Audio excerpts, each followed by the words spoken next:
Assalamualaikum warahmatullahi wabarakatuh. Alhamdulillahilladzi an'amana bi ni'matil iman wal islam. Asyhadu an la ilaha illallah wa la syarikalah wa asyhadu anna Muhammadan abduhu wa rasuluh la nabiyya ba'da. Allahumma shalli ala Muhammad wa ala ali Muhammad innaka Hamidum Majid. Raditu billahi rabba wa bil islami dina wa bi Muhammadin nabiyya wa rasulullah. Rabbi israh li sadri wa yassir li amri wa hlul 'uqdatam min lisani yafqahu qawli. Amin ya rabbal alamin.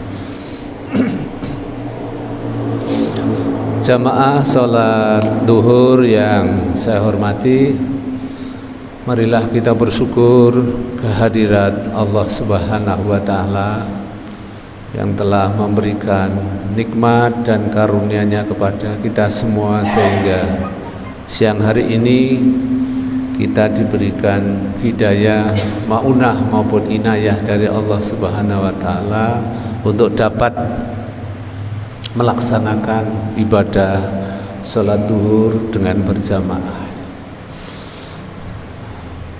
Bapak Ibu yang saya hormati, sebagai perwujudan dari rasa syukur kita kepada Allah Subhanahu wa taala, marilah kita tingkatkan ketaatan kita, kepatuhan kita, ketundukan kita, kepasrahan kita kepada Allah Subhanahu wa taala. Untuk sudah barang tentu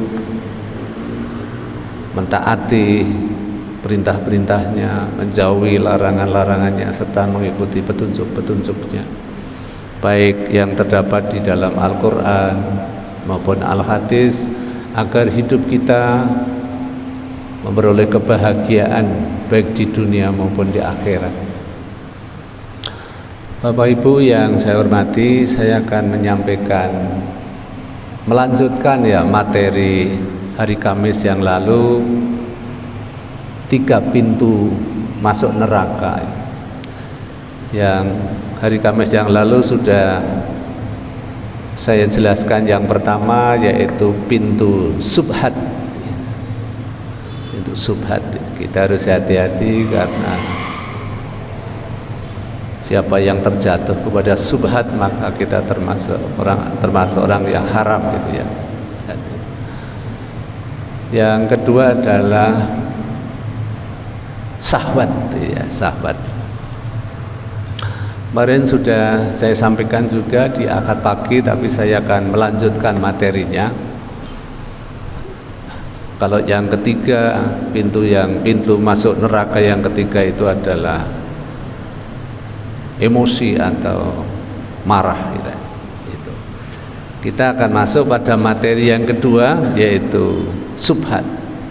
Subhat itu kalau di dalam Al-Quran dijelaskan, surat Ali Imran ayat 14 ya, yang berbunyi a'udzubillahi minasyaitonirrajim, zuyyina linnasi hubbus sahawati minan nisa'i wal banina wal qanatiril muqantarati minadz-dzahabi wal fiddati wal khayli musawwamati wal an'am wal hars dzalika mataul hayati dunya wallahu indahu husnul ma'ab. Kesimpulan ayat ini atau isi ayat ini itu menjelaskan tentang kesenangan hidup di dunia. Ya. Kesenangan hidup di dunia itu yang pertama adalah perempuan-perempuan, yang kedua anak-anak, yang ketiga harta benda yang bertumpuk dalam bentuk emas dan perak. Ada yang nyimpan 5 kilo kemudian tertangkap itu emas. Kemudian kuda pilihan. Kuda pilihan itu ya, kalau sekarang, kalau dulu kan kuda onta gitu ya, biri-biri. Kalau sekarang kan jet, kereta gitu ya. Kemudian pesawat pribadi itu.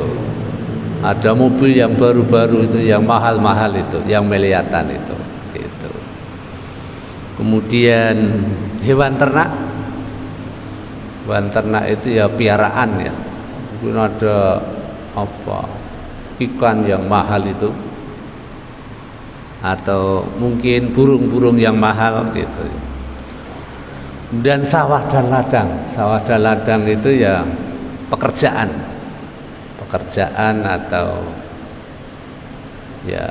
ya mulai dari ada yang petani, ada yang pedagang, ada yang menteri, ada yang presiden, ada yang direktur. Ya, itu termasuk sawah dan ladang. Kesemuanya itu adalah merupakan titipan Allah yang diamanahkan kepada orang yang dikehendakinya. Ya. Karena kalau misalkan bicara perempuan-perempuan kan banyak juga ya bapak-bapak yang tidak mau ya nikah dan lain sebagainya. Kemudian anak-anak ya, anak-anak ini juga amanah dari Allah. Ya mestinya anak itu kan juga berbakti kepada kedua orang tua. Ya urut-urutannya itu ya siapa yang harus dihormati itu kan ibumu sampai 3 kali baru bapakmu. Tetapi kalau kita itu salah di dalam mendidik anaknya, kan banyak ya anak sampai membunuh orang tuanya dan lain sebagainya. Itu karena salah ya mendidiknya itu. Dan semuanya harta benda dan lain sebagainya itu adalah merupakan titipan dari Allah Subhanahu wa taala untuk sarana beribadah. Untuk meningkatkan ketaatan kita kepada Allah Subhanahu wa taala. Semua amanah, semua titipan itu harus kita pergunakan sesuai dengan petunjuk dari Allah Subhanahu wa taala. Oleh karena itu, bagi yang memperoleh amanah itu, maka kita harus menjaga amanah itu dan melaksanakannya dengan sebaik-baiknya gitu ya.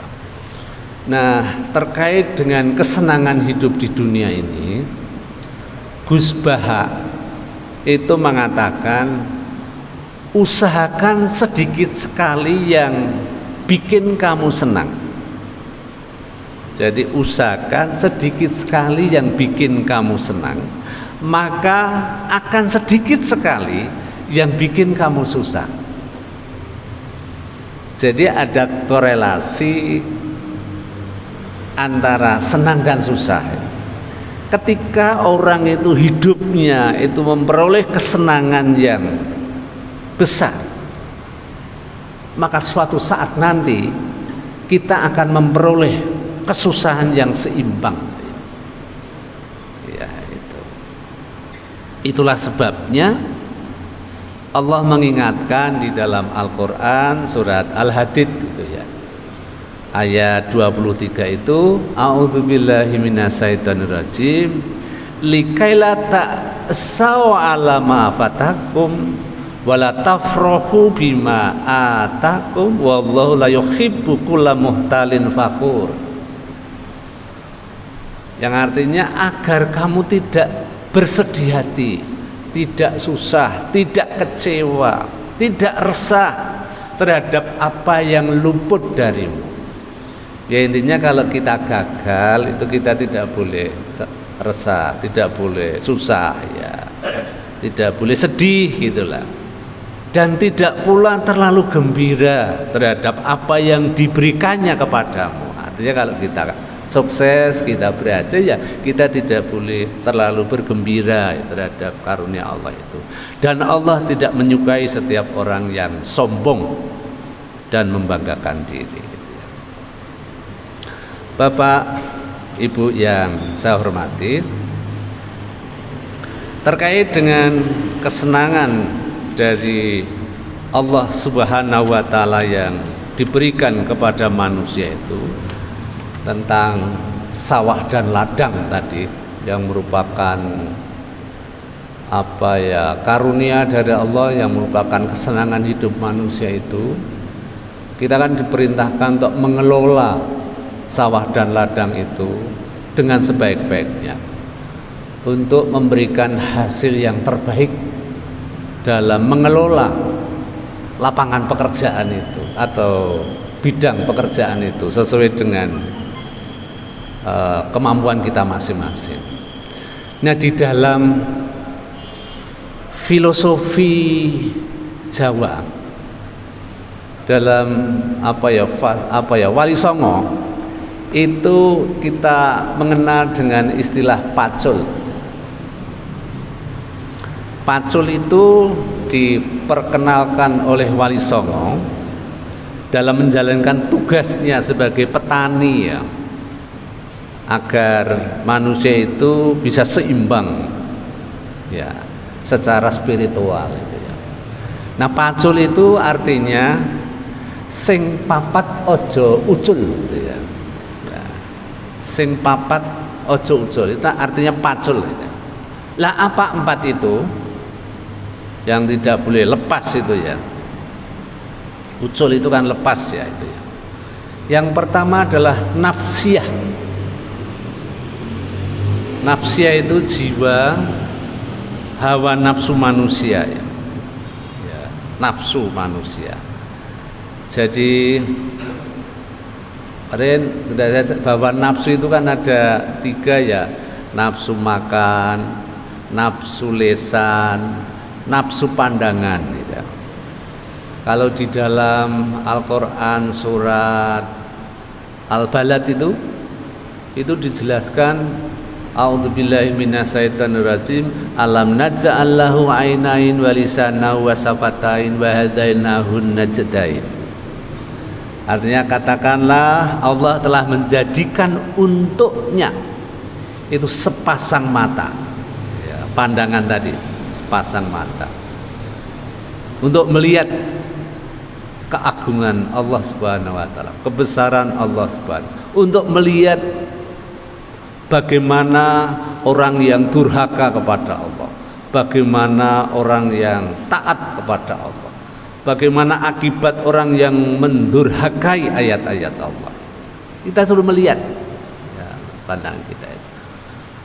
Walisana wasafatain, dan Allah juga memberikan lidah dan sepasang bibir, lesan, ya, lesan. Itu lesan itu, wow, sakti lesan itu, ya. Lesan itu bisa merubah sesuatu yang haram menjadi halal, bisa merubah hukum itu karena lesan, karena ucapan, ya. Lah, dari sepasang mata dan lesan itu atau lidah atau bibir itu, Allah telah menunjukkan kepadanya 2 jalan. Ada 2 pilihan di dalam hidup ini, yaitu jalan kebaikan dan jalan kejahatan. Dan jalan kebaikan itu jalan yang mendaki, begitu, ya, jalan yang sukar itu. Apa jalan yang sukar, jalan yang susah, jalan yang mendaki itu? Ternyata ayat selanjutnya itu di situ dijelaskan. Yang pertama, melepaskan perbudakan, membantu hamba sahaya, gitulah, memberi makan kepada orang yang lapar, membantu makan orang yang fakir miskin, kemudian saling mengingatkan tentang kesabaran dan kasih sayang, yang termasuk golongan kanan. Sementara golongan kiri itu yang mendurhakakan ayat-ayat Allah, itu akan masuk neraka yang tertutup dengan rapat, gitu, ya. Nah, terkait dengan nafsu tadi, kita harus sabar harus ikhlas dan mengelolanya nafsu itu agar sabar dalam menghadapi cobaan dan tantangan yang dihadapi. Artinya sabar ya dalam mentaati perintah-perintah Allah. Yang kedua salbiyah. Pacul itu yang pertama itu tadi nafsiyah, 4 sing papat ojo-ojo tadi, yang pertama adalah nafsiyah, yang kedua salbiyah. Salbiyah itu sesuatu yang harus dijauhi, sesuatu yang harus disingkirkan gitu. Jadi apa sesuatu yang harus dijauhi, sesuatu yang harus disingkirkan itu? Yang pertama adalah keinginan yang berlebihan, ya. Kemudian tamak, serakah, gitu ya. Itu. Dan kita dianjurkan untuk tidak serakah dan selalu bersyukur atas hasil yang telah diperolehnya, baik itu sedikit maupun banyak. Karena kalau bicara rezeki itu kan sudah merupakan takdir dari Allah Subhanahu wa taala. Pangkat jabatan juga itu kalau orang Jawa ya garis tangan itu ya. Karena pangkat golongan juga tidak akan menentukan ya karier dan jabatan seseorang. Karena kalau kita lihat sejarah itu ya, mulai dari presiden pertama sampai sekarang itu kan sebaca dulu sebelum banyak pendidikan tinggi aja presiden sudah insinyur Soekarno, pakainya Pak Dr. Andes Muhammad Hatta gitu. Sekarang sudah eranya era pendidikan, zaman kemajuan, ternyata tidak lebih baik ya masalah pendidikannya, syarat pendidikannya. Kemudian yang ketiga, sing papat ojo ucul pacul itu yang ketiga adalah ma'ani. Ma'ani itu artinya sifat yang mengajarkan kualitas ya, dan makna yang mendalam dalam setiap tindakan. Jadi semua perbuatan, semua tindakan manusia itu tidak semata-mata untuk mencari keuntungan materi, tetapi juga sebagai bentuk pengabdian kita kepada Allah Subhanahu wa taala. Jadi kita diperintahkan untuk ya bekerja yang terbaik itu di dalam Islam itu. Karena di dalam Al-Qur'an itu kan Allah berfirman, a'udzubillahi minasyaitonir rajim, surat Taubah ayat 105 itu, wa qul i'malu fasarallahu amalukum wa rasuluhu wal mu'minuna wasaturadduna ila alimil ghaibi wasadati fayunabbiukum bima kuntum ta'malun. Artinya ya bekerjalah kamu, maka Allah dan Rasulnya serta orang-orang yang beriman itu akan melihat pekerjaanmu itu, dan kamu akan dikembalikan kepada Allah yang mengetahui yang gaib dan yang nyata, lalu diberitakannya kepadamu atau kepada kamu apa yang telah kamu kerjakan ya. Ini juga sudah dibuktikan dengan hasil penelitian orang yang sudah meninggal itu. Ternyata dia ditunjukkan seluruh amal perbuatan semasa hidupnya, runtut itu, jelas itu, tidak ada yang kelewatan. Jadi ketika korupsi, ketika selingkuh, ketika ngapusi, gitu, ketika berbuat apapun, ketika minum minuman dan seterusnya, itu di situ akan terekam perbuatannya itu ya. Itu buktinya ayat ini tentang kebenaran. Yang terakhir tentang pacul sing papat ojo ucul itu adalah maknawiyah. Jadi nafsiyah, salbiyah, ma'ani dan maknawiyah. Maknawiyah itu artinya setiap tindakan yang dilakukan itu harus dengan ikhlas, semata-mata untuk mengharapkan ridha Allah Subhanahu wa taala. Kemudian setelah kita berusaha, setelah kita berikhtiar, ya, semua hasilnya itu diserahkan kepada Allah Subhanahu wa taala. Apapun yang kita peroleh itu harus merupakan titipan dari Allah Subhanahu wa taala yang harus kita jaga. Amanah itu dengan sebaik-baiknya. Nah, itulah kultum yang dapat kami sampaikan. Mudah-mudahan filosofi pacul ini bisa kita wujudkan dalam kehidupan sehari-hari sebagai wujud dari ketaatan kita kepada Allah Subhanahu wa taala. Kurang lebihnya mohon dimaafkan. Assalamualaikum warahmatullahi wabarakatuh.